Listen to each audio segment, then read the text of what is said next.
Welcome. This is James Corbett of CorbettReport.com.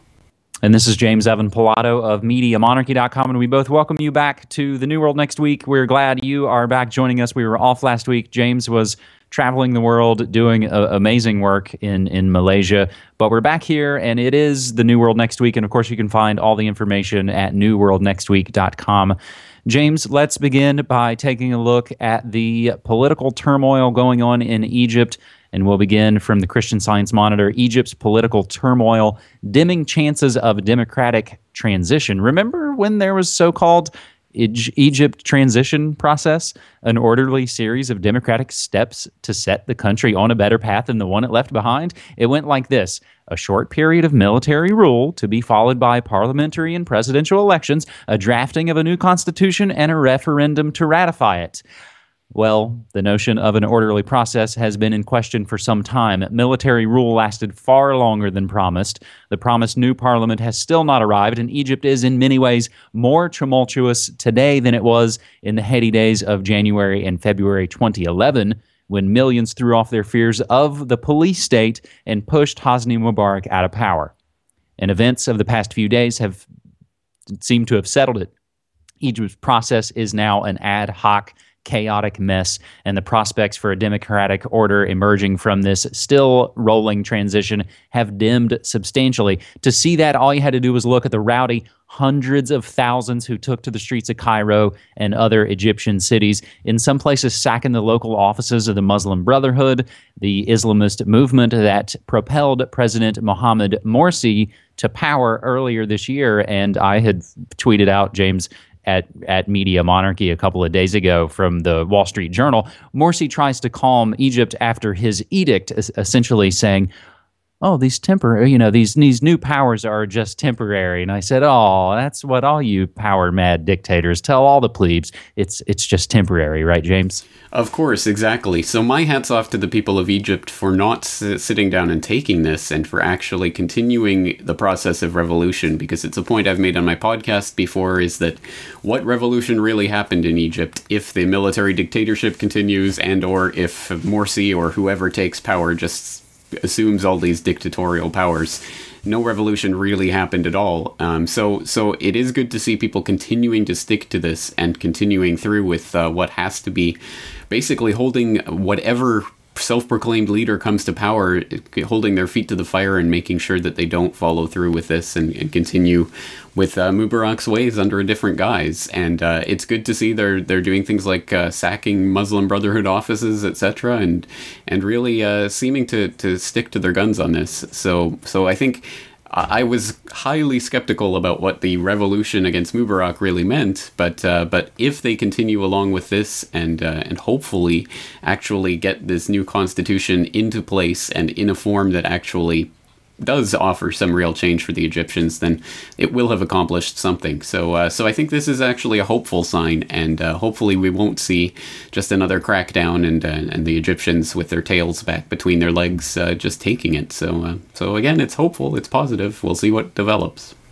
I was surprised just to even see that it was all the way back, nearly now 2 years ago. So in the related links, we'll include also from Russia Today. They've got amazing footage and photographs. Leave, anti-Morsi protesters chant as police respond with tear gas.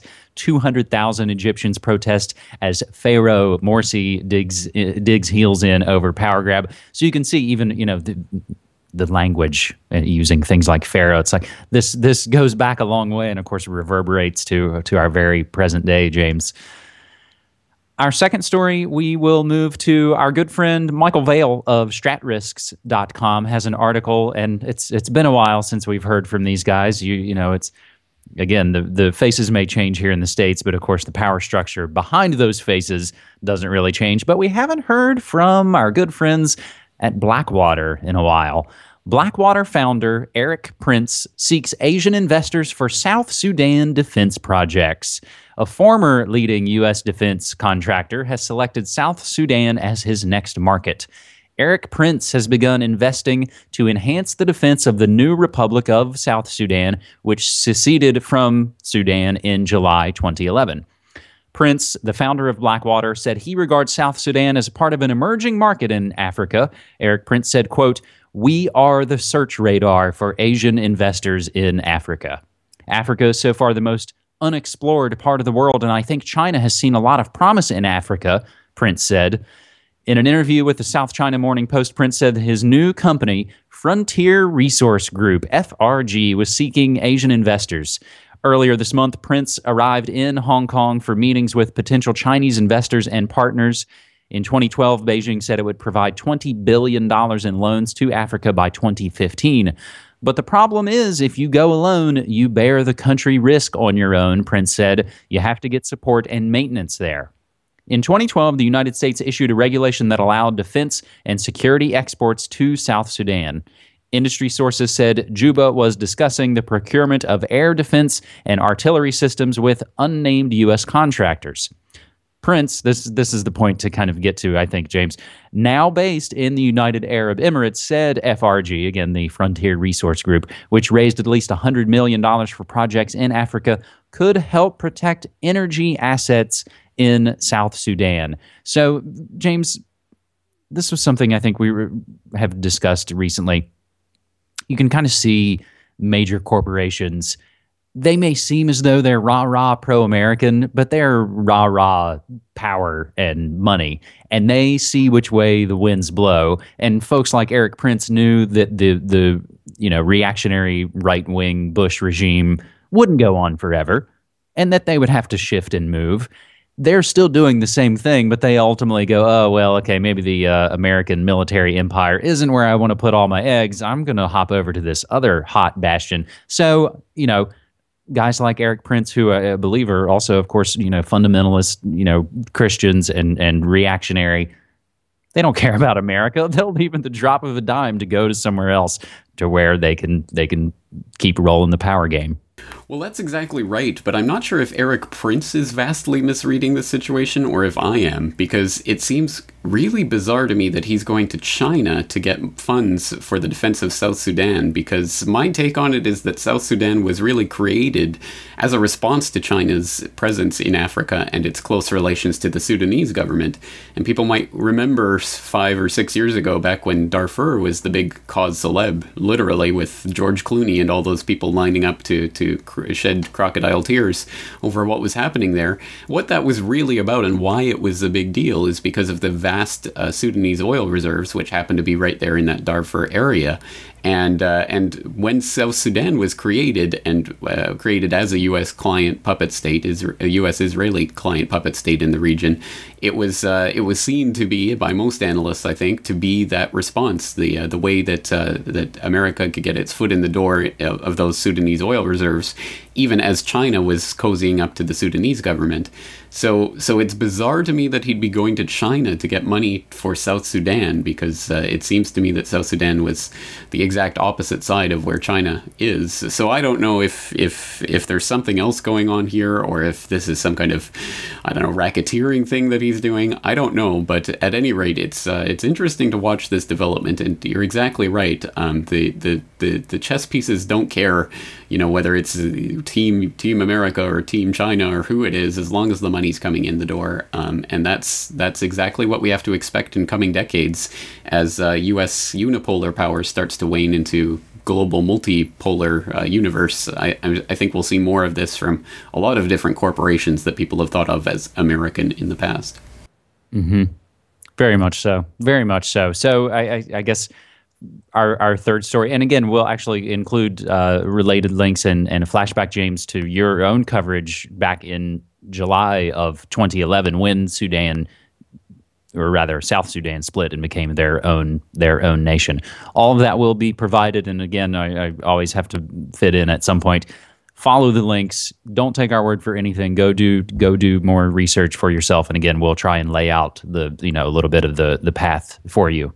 But I think our third and final story this week, James, again, kind of reiterates the faces may change, but again, the power structure behind those faces doesn't really care.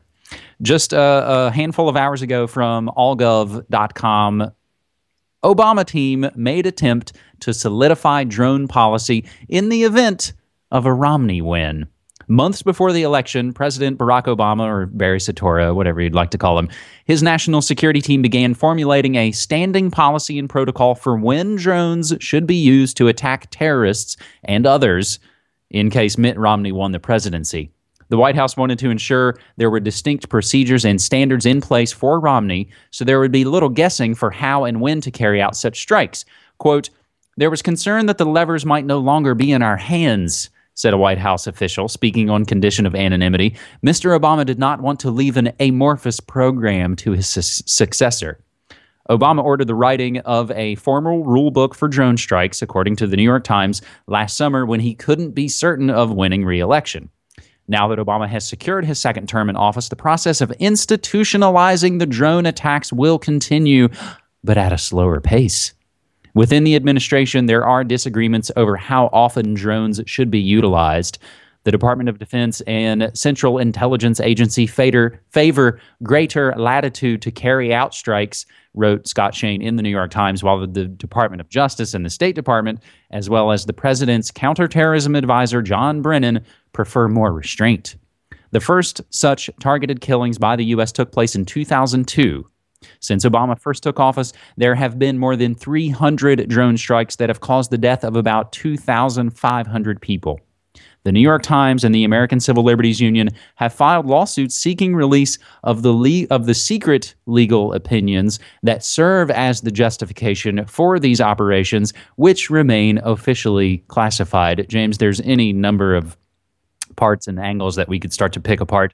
John Brennan, of course, being tipped as possibly the new head of the Central Intelligence Agency. He's also the one mentioned in one of the latest Obama executive orders about sort of making this Homeland Security and private, the private sector council, working more closely together. John Brennan's the head of that. He's the guy who essentially outed the drone program in the first place. He's the guy who talks about the kill lists. So folks like John Brennan are one of the bigger devils behind a lot of what's going on.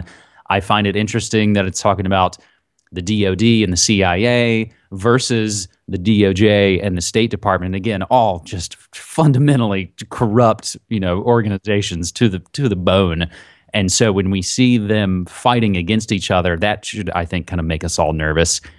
I also see the specter of what recently happened with Petraeus, where you had the FBI investigating the CIA and all of these things, again, where the groups don't work together. And ultimately, the right hand doesn't know what the left hand's doing. And when that's going on, I think we should all be really nervous, because those situations are usually what precipitate massive, cataclysmic, catastrophic events like new Pearl Harbors, right, James? Exactly. I think you're spot on with that analysis, but I agree. We have to be nervous about this, and I certainly cock my eyebrow at the idea that, the DOJ is really against the CIA here on the drone strike program.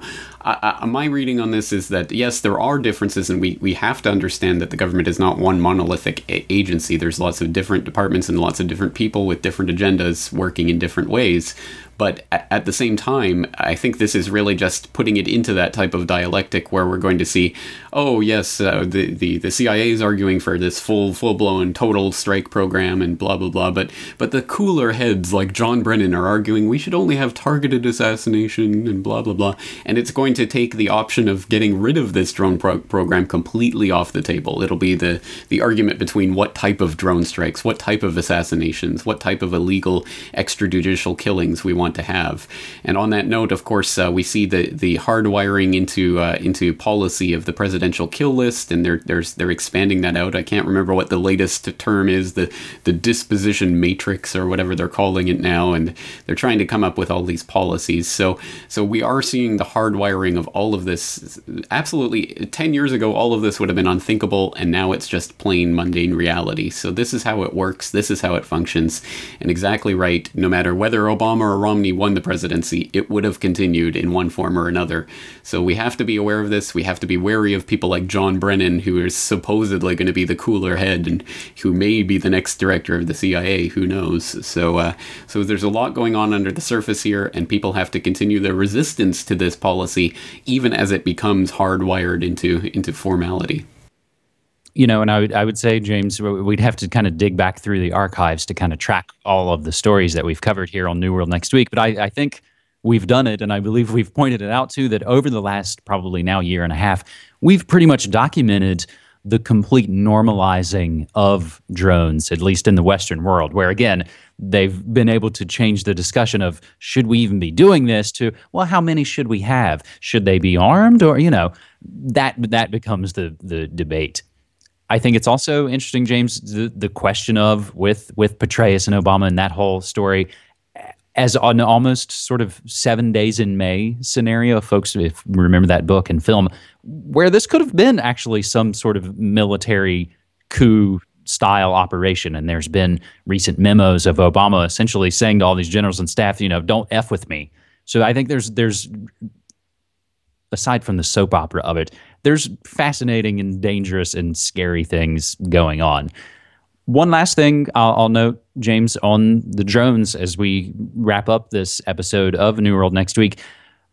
Folks may know I put the Media Monarchy podcast on indefinite hiatus. I went to work as the producer of Ground Zero with Clyde Lewis. Coming up on the show tonight, that's November 29th, Thursday in the States, we're going to have the one and only Freeman on the show to discuss the normalization of drones as well as the kill lists and so very much more. So I'll include a link to that for folks. Excellent. Well, I'm looking forward to that discussion. It's an important topic. Not a lot of people are talking about it, so hopefully this discussion will not fade away as it becomes hardwired into policy. All right, James, excellent picks for this week. Thanks again for all your work. All right, man. Thank you. Take care.